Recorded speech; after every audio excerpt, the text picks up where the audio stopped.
Hey guys, welcome back to another video. Thank you all so much for your patience over the last 2 weeks. Um, it's been a lot's been going on, but I'm back with another video. And this week I wanted to make a bit of an interesting rant on a topic that I've been thinking about doing on this channel for a little bit, and I decided that I will do it this week. And that is a company that has been a video gaming company that has been very infamous online for arguably some of the most classic titles of modern video game history, and that is Valve. Valve is, for me personally, it's incredibly influential in the gaming industry. There are some people who question just how much of an impact it's really had on the gaming community, but for me, it's big. So behind me are some of the names of their most famous games to date. Valve is infamous for not counting to three. There's an entire song that literally is called "Count to Three," and it actually features Gabe Newell, who is the company's CEO and founder, as well as the voice of GLaDOS, who I don't remember her full name. I do know her first name was Ellen. But the reason I wanted to make this video about Valve today was because I wanted to just question just not only how influential the company has been, but does it have a long lasting impact on the gaming community? And again, my personal driving force to make this video today is because of Valve's infamy with two things: not being able to count to three, and its long inactivity between making games, from stage one all the way to making it a final product and releasing it to the public.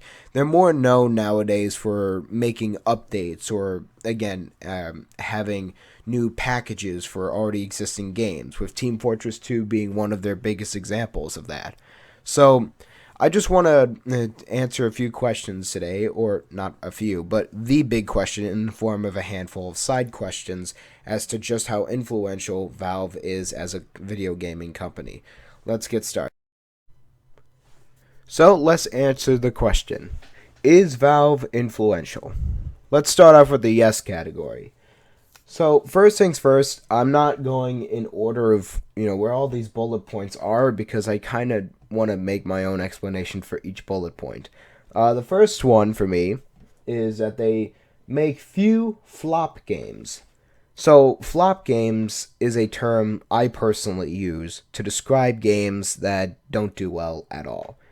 Again, when anything, whether it's a movie or a TV show or especially a video game, or even just a product like, say, a toy, when it doesn't work out in the market, it's considered a flop. So I just consider games that don't do well as flop games.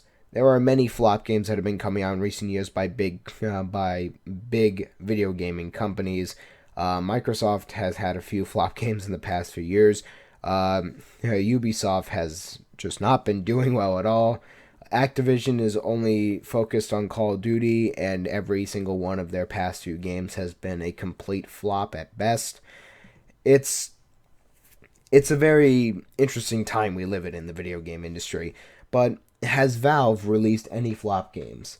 To me, the answer is yes, but nowhere near to the same degree as some of the companies I just mentioned.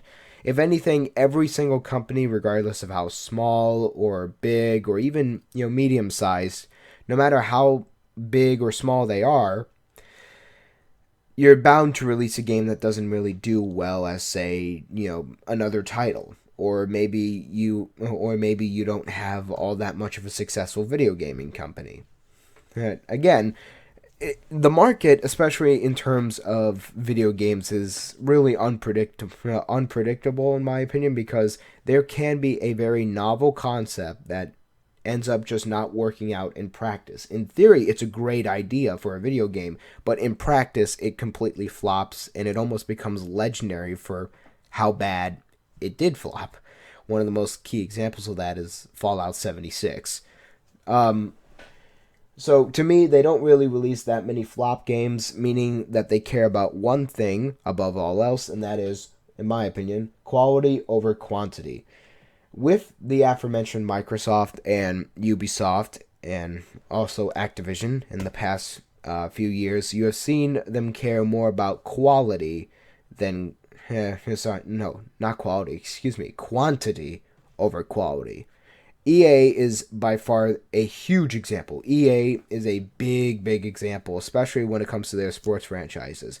Essentially, they just slap a new year on every single sports edition, whether it's the NHL, Madden, and they recently, no, actually, it wasn't, they didn't get rights to MLB The Show, nor did they get rights to the NBA, but basically it's like the NHL, Madden, FIFA, I know is another video game. Although recently they just lost rights to FIFA, so I don't know if they're ever getting it back. But Valve takes its time with the projects it is involved in. It takes years, whereas for a majority of companies, it usually takes about 12 months because they're usually doing one of two things. They're either rushing it or they have a massive staff that they pay to basically do constant overtime shifts, and as a result, you kind of fuck up the quality of the game to begin with. But quality over quantity is by far, in my opinion, one of Valve's biggest strengths. Its other strength is long-lasting fan bases.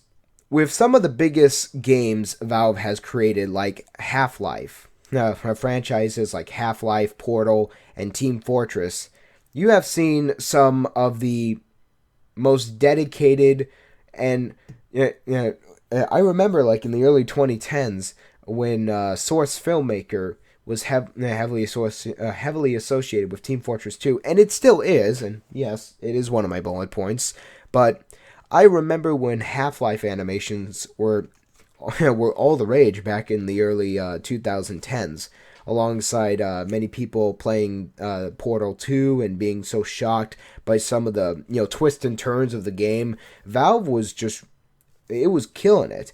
From 2007 to 2011, it was releasing the original Portal. It released the original Portal. It released Team Fortress 2. It had just come off of releasing Half-Life 2 Episode 2, and I think at this point in time, they were getting ready to begin work on a second Counter-Strike game, which of course would turn into Counter-Strike Global Offense. The fan bases around all these games I've just mentioned are huge, and especially in the early 2010s, they were arguably at their peak. Although, in my personal opinion, they have declined, including the Team Fortress 2 fan base in particular, although, in my opinion, they are the most dedicated of all Valve games that have fan bases. It shows that if you still look around YouTube, you will still find animations about Half-Life and Portal, and you'll still find communities centered around these games, still playing these games in the year 2022. The amount of dedication that these people have poured into games they become so emotionally invested in shows how wonderful the quality of these games are. And to me, it's the main reason I put quality over quantity as a part of the yes category, because when you look at the games they have released throughout the history of their company, they have made iconic, instant classic, almost legendary status video games. And everyone can agree on that. Source Filmmaker. So they created and own, basically, Source Filmmaker because they created it, and it was originally used for some of Team Fortress 2's original animations that was created by Valve. You will still find many Source Filmmaker animations featuring Team Fortress 2 characters today. It's arguably the main reason that they are not only the largest fan base of the big three, which is Portal, Half-Life, and TF2, but also because over time, Source Filmmaker itself has become fiercely popular with many animators. One of the most famous animators in this category is Kitty007, who tragically passed away many years ago from, I want to say, cancer. I believe it was cancer he died from, and yes, I very much miss his animations because when you watch them, they are fucking hilarious. And I legitimately remember as a kid just stumbling upon some of his animations and being absolutely freaked out. But looking back now as an adult, it's absolutely hilarious to watch those type of animations and just feel so nostalgic about how you originally felt about such videos existing on the internet. But Source Filmmaker is one of the most popular animation tools at the disposal of many YouTube animators today. Although I would argue that it's not their first choice, but like Steam, which I'm about to bring up here in a second, it is incredibly popular and very important to the legacy that Valve has been building just for themselves. And shows that the quality of the tool itself shows how incredibly detailed Valve can get when it really puts its mind and when it puts its collective mind of millions, whether it's volunteers or employees, when it directs them to a single task, they can get shit done. Now we can move on to Steam. They created and, of course, owned by default the world's largest online video game distributor. Yes, Steam is the world's largest online video game distributor, specifically for PCs, laptops, and Macs. As long as you have a computer, chances are that if you want to play video games on the computer, you're probably going to have to go to Steam to get it. Because Steam has become almost the undisputed champion of online video game distribution in the PC gaming scene.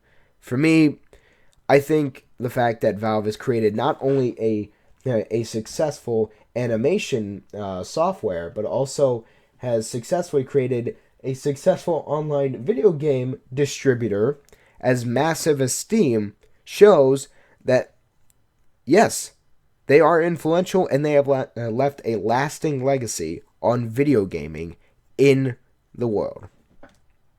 But of course, even a company that overall has a very positive reputation, such as Valve, is not devoid of any criticism or, any cons in its system.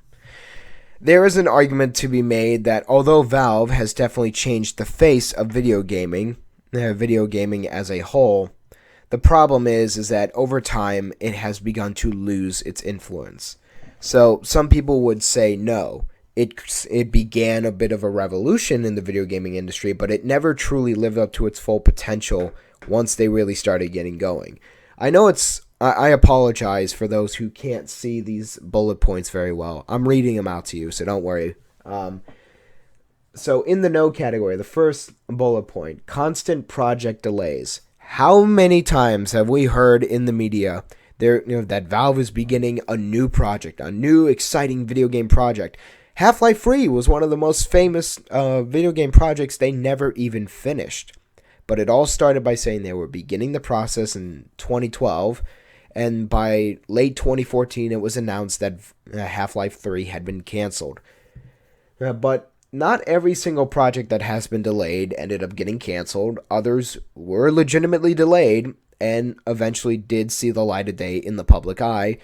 But the amount of times we have heard Valve say we are getting started with a brand new video gaming project, only for them to say about less than 12 months later that it's now being delayed, is actually hard to keep track of, because you could probably find hundreds of articles of that exact same cycle repeating. Valve's getting involved in video games again, and Valve is delaying this video game project again.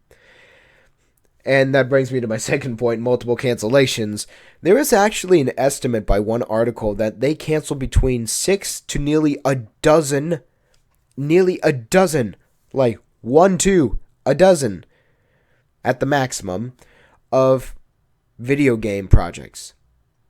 The rough estimate over the past 10 years, from 2012 to 2022, Valve canceled between 6 to nearly a dozen video game projects. That doesn't sound like a video game company that can reliably get video games done. When we talk about quality over quantity, It is true that quality is infinitely more important than quantity. And although, yes, and when you are a company that believes in that philosophy, you are bound to cancel some projects, to the extent that Valve cancels nearly a dozen projects, doesn't exactly sound like quality over quantity, then it does sound like they just don't have enough people working for them, and they don't sound like they're keen on hiring too many people. Again, there is a lot of frustration and a lot of different angles to look at this, at these two in particular bullet points. Why is there so many constant project delays, and how come there are so many cancellations with said projects? There could be a multitude of different reasons, especially with COVID having, really messed up the economy these past 2-3 years. You could make a solid argument that maybe there are less people right now who are willing to work because they fear the work environment. There is a lot of different theories, economic theories, social anxiety theories, many different theories for me. I can't think of them at the top of my head, but those would be the first two I would think of, because going back to the workplace after a global pandemic is considered, at least here in the States, is considered to be, we're beginning to move past that, even though we have a rise in spike in COVID cases. But why is there so many cancellations and project delays? I would say it's a multitude of reasons. When you choose quality over quantity, the biggest con by far is that you can't get everything done, especially when you want to carefully handpick every single employee, because you want to have very effective and good employees, and you may not even have the appropriate number to take on nearly a dozen projects. Next one. Abandonment of existing games. This has also become a bit of a problem in the past 5 years or so. It's become much louder. Criticism of Valve's abandonment in existing video games, most notably Team Fortress 2, has become a lot more louder in the past 5 years or so. Actually, it reached a bit of a boiling point. Earlier this year, there was a trend on Twitter that was called #SaveTF2, where video gamers were demanding that Valve step in and fix some of the big bugs that were becoming more and more present and much harder to ignore.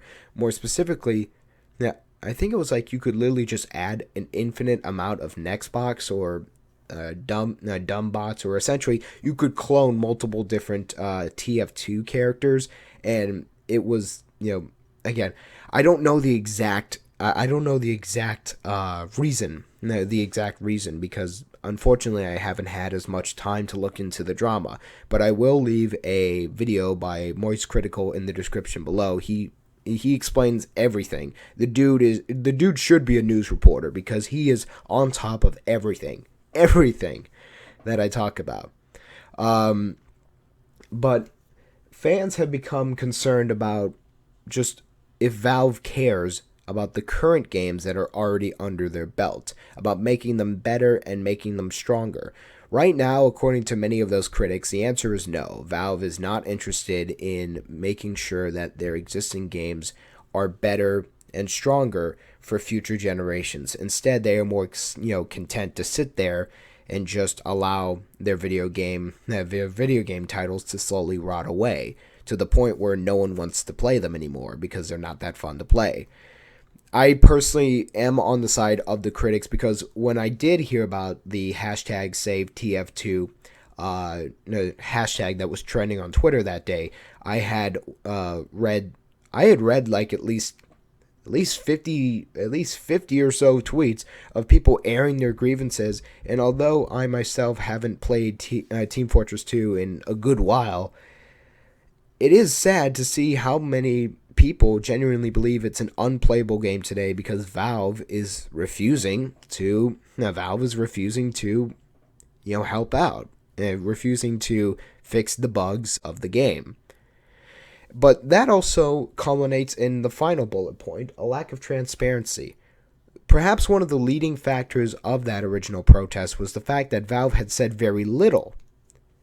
And to be honest, when it comes to their existing games' problems, they have said very little.